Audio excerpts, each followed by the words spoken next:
તો નમસ્કાર, નવા બે એડમિશન સાથે મળી રહ્યા છે અને ખૂબ દૂરથી લગભગ આપણા ત્યાંથી 350 કિલોમીટર દૂરથી બે એડમિશન આવ્યા છે.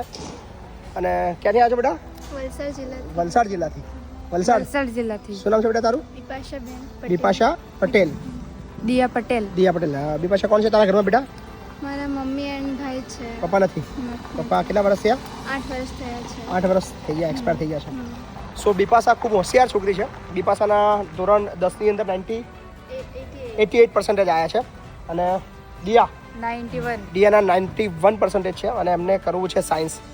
સો જેટલા પણ હોશિયાર છોકરાઓ છે જેમને ભણવું છે, પણ જેમ આપણે આગળ પણ કહ્યું કે આર્થિક પરિસ્થિતિ ખરાબ છે, ચિંતા ના કરશો, અમે તમારી સાથે છીએ. અને આવા તમામ બાળકોને એમના જે લક્ષ્યાંક સુધી પહોંચાડવાની જવાબદારી અમારી છે, આપણા બધાની છે.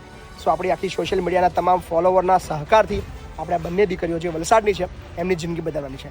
સો બેટા, સ્વાગત છે અમારા સંકુલમાં તમારું. બરાબર ને? શું કરવું છે મોટા થઈને?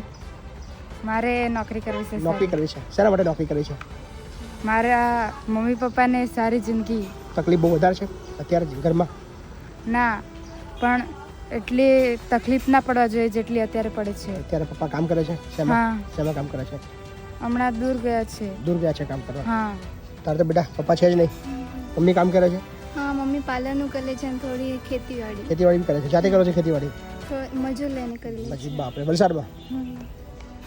સો બંને દીકરીઓને ચોક્કસથી આપણે કંઈક એવા જગ્યાએ પહોંચાડશું જ્યાંથી એ પોતાના પર ગર્વ કરે અને સંકુલનું નામ પણ રોશન થાય એવું ચોક્કસથી કરાવશું.